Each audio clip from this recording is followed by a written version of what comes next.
All right, good evening, everyone, and thank you for joining us. Liam Stiles is here with us from Wright Rehab with a presentation and explanation of a rehabilitation therapist role and how to maintain boundaries, set goals, stay motivated, learn pacing strategies to avoid burnout, and maximize your time and efforts. Liam will also cover personalizing your care and thinking outside the box. So welcome, Liam. Thank you for being with us here this evening. Lex, thank you for an awesome introduction. So everyone, I'm excited to talk about rehab therapy in the community, and we'll jump right in. So our objective of this presentation is to provide some valuable information regarding the rehab therapy role, including the benefits, as well as how they can help with motivation and goal setting on your rehab journey. So here's our agenda for what we're going to talk about. We're going to start with who am I? Why am I the one that's talking right now? Past that, we're going to go into rehab therapy in the community and what the RT role looks like. So what do they do and what goals can they help with? This is going to lead right into how an RT can help with motivation as well as goal setting. Past this, we're going to address the topic of finding the right RT fit for you. So how do you know if someone's going to work really well with you? We're going to touch base on that. Next, we're going to look at activities that RTs typically help you with, as well as some outside the box ideas that you might not have thought of. Lastly, we're going to touch on professionalism and just how an RT sets boundaries. Oh, there I am. So my name is Liam Stiles, like I mentioned previously. I am a coordinator of rehab therapy and social work services with Wright Rehab. My background is as a kinesiologist, so I specialize in exercise prescription for any number of injuries. Outside of this role, I also work as a rehab therapist and continue to do so in a small capacity. As a rehab therapist, it's a much larger and wider scope of practice because you're helping implement the treatment goals of other care providers. So treatment goals can come from occupational therapist, speech language pathologist, physiotherapist, social workers, and dietitians, just to list a couple of people. Now, rehabilitation therapy in the community has a lot of different names. At Wright Rehab, we typically call it the rehab therapist, or RT for short. Granted, throughout the industry, you're going to see a lot of different names. We all want the same goal, and that is to help you along your rehab journey. Now, what is an RT? An RT is someone who helps take the treatment goals established by the client and their rehab team, and then helps implement them while keeping the client motivated and on target. Now, it's really important to emphasize that all rehab goals are established by the client with support from their care team. So you, as the client, really are the center of everything, and the world does revolve around you. Now, I want to break down a session, a typical 3-hour session, just to give you an idea of what it would look like. So in that first hour of the session, as an example, the RT may help with the physiotherapy exercises. So they'll walk you through your home exercise program. In the second hour, they may assist in your speech language pathology goals, such as working on speaking, cognitive exercises, and even schoolwork if that's something that you're looking to get back into. In the final hour, the RT might help with some OT-related goals, such as community integration. Community integration can look very different to different people. As an example, for one person, they may need support in tasks such as grocery shopping or attending a public event. For someone else, it might be something as simple as just getting out of the house for a walk. Both of these can be seen as improvement. Another important point I want to bring up is that all areas of treatment goals can be worked on at the same time in the same activity. We'll get back to an example of this later on. Another point I really want to touch on is that RTs spend the most time with clients out of everyone on the treatment team. Therefore, their input and documentation are vital to see how individuals manage throughout the week.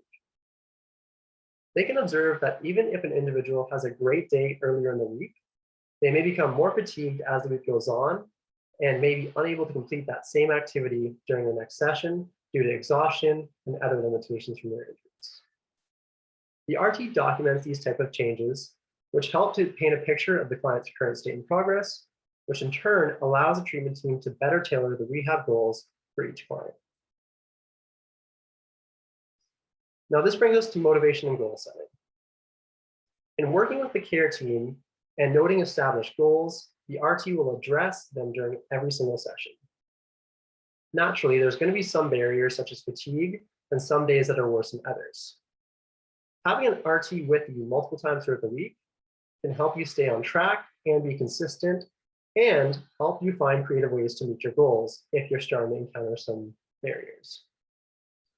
As an example, let's say someone's having a tough day and they're still in their pajamas when their rehab therapist arrives. It happens. In talking with the RT, they can establish what were the barriers to being ready in the morning. Was it a scheduling issue? Are they struggling to sleep? Or are you mentally exhausted and you just need a break from services? By having these conversations with the rehab therapist, who is in there most frequently, they can relay this information to your care team and then find better ways to support you and help you succeed. Now, it's really important to find a rehab therapist that works well with you. So as an example, let's say you were highly active prior to your injury and you want to get back to as much physical activity as possible. You want to make sure the rehab therapist you're going to be working with is also passionate about this. As a second example, let's say your favorite hobby is cooking. However, fatigue is a limiting factor to you enjoying it. The rehab therapist, if they also enjoy cooking, could be a great asset as they compare recipes with you and aid in cooking as your endurance starts to fade. That way, while making the meals, you can work on building your tolerance and you feel more accomplished afterwards. Again, these are just some examples of what having the right RT fit looks like for you. One thing I want to point out is if you have the option between multiple different RTs prior to starting with one, it's important to do a meet and greet just to establish these shared interests, and then you're off to the races from that point on. Now, here's some typical activities that the RT can assist with. Oh, I see a hand there, actually. I can take a second to pause. I just had a comment after my incident. I was never presented with an RT. I only dealt with the PT and OT. So I feel that the information that you're providing is the missing link, as far as I'm concerned, that I would have loved to have had during my, after I was released from the hospital and before I started my 2 bouts of physiotherapy and occupational therapy. Yeah, I would say that's one thing that the industry is trying to work on is that integration from when you're coming out of the hospital and going into the community is starting to facilitate more of those supports. It's unfortunate that you didn't have access to one. That being said, I'm really happy to be giving this conversation now to help people become more aware of it going forwards.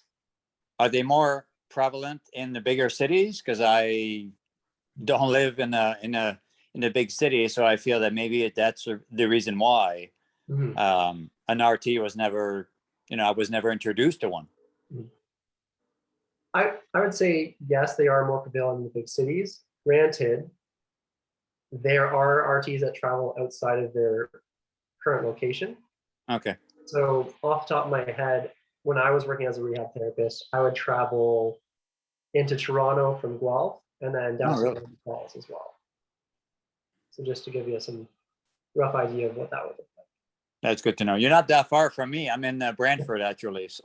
Oh, excellent. Perfect. All right, so I'm going to jump into the activities here. So as I mentioned previously, the home exercise program is an activity that would come from the physiotherapist. Hobbies and meaningful occupation, as well as community outings, those would come from the OT. Socialization, so if someone has some social anxiety after coming back from their injury, typically their social worker would be putting in goals for that. Cognitive exercises and school support, those would be coming from the SLP, or the speech language pathologist. Cooking and health programming, those could come from a dietitian. So now we're going to look at an example where all these activities can be combined into a single event. The example I'm thinking of is, let's say you want to cook a certain recipe and you need to get the ingredients from the grocery store before you start. So first, you need to make a list of everything you'll need to purchase. In talking with your dietitian, you follow the goals that they've established by putting healthy options on the list. After you've created this list, you have to remember to bring it with you and integrate into the community, which these are considered OT goals. Based on the goals from your SLP, the RT will monitor and assist you with reading and comprehension in the grocery store and note how you do in conversation with other shoppers as well as the cashier. Like I said, as some individuals have social anxiety, based on the social worker goals, the RT may walk you through some grounding exercises when you start to get overwhelmed. Once you get back home and start cooking, again, OT goals come into play, such as, do you need memory cues for following the recipe? And are you completing certain aspects of that from start to finish, or do you need more support? Throughout this entire process, the RT will also be prompting you to engage in your physiotherapy recommendations as well. To illustrate, I once had a client who, after his brain injury, had severe limitations due to neurological deficits in his right arm. Based on his physiotherapist recommendations, the goal was to use that arm as much as possible to regain muscle memory. So while we would cook, I'd be reminding him using that right arm much more than the left to start to get that back. So this is just a good example of just how one activity involves treatment goals from everyone on the care team, which is what the RT supports with. Now we get into other activities which are typically outside of the box. So one example is camping. So if you're going to go camping and your RT helps you with this, the OT goals would be make a list and give yourself some memory cues to pack everything that you'll need. The dietitian's goals would be preparing healthy meals for when you're out there. The physiotherapist goals would be something as simple as setting up the tent, as well as hiking and other outdoor activities while you're in the wilderness. The social worker goals would be interacting with other campers. How do you feel? What did you learn from that situation? Another example would be going to the beach. So sometimes you may just need a lighter day of rehab. This would be a good example of that. Granted, even at the beach, you can work on your physiotherapy goals, such as doing something physically active like throwing a ball or swimming. And they can also work on your SLP goals. So while you're sitting on that nice warm sand, you could be practicing your writing and reading, as well as speaking with your RT. Another example I like is fishing. So your physiotherapy goals would be working on the endurance for standing, walking, and holding the fishing rod. Plus, if you happen to hook into a monster fish, that's going to take some strength to reel it back in. The OT goals for this would be community integration as you start to socialize with other fishermen, as well as memory. What do you need to pack for this fishing session to be a success? I have arts and crafts listed here, and another potential example would be going to the movies. However, I'm going to leave these for afterwards, and we can discuss it as a group so that you can identify where the treatment goals would come from.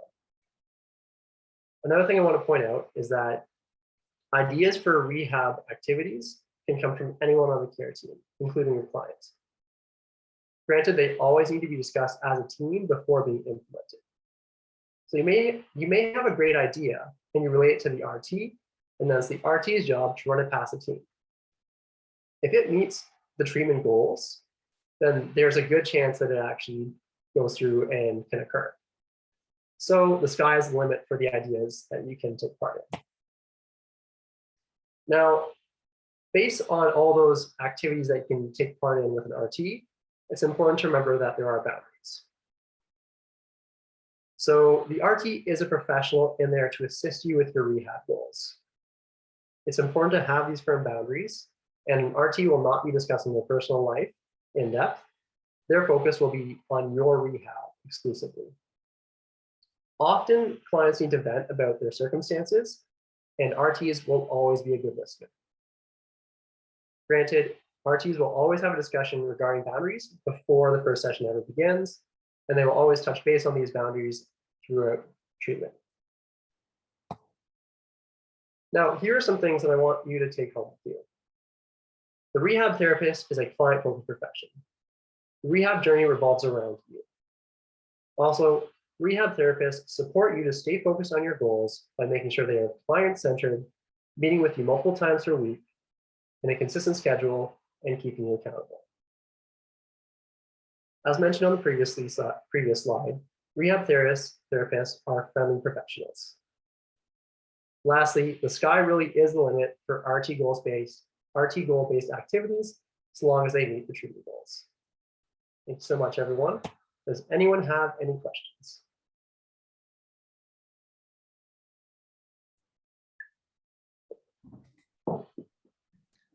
Thanks so much for sharing all of that, Liam. If that's all of the information there, I'll just go ahead and stop the recording here, and then we can open up the floor.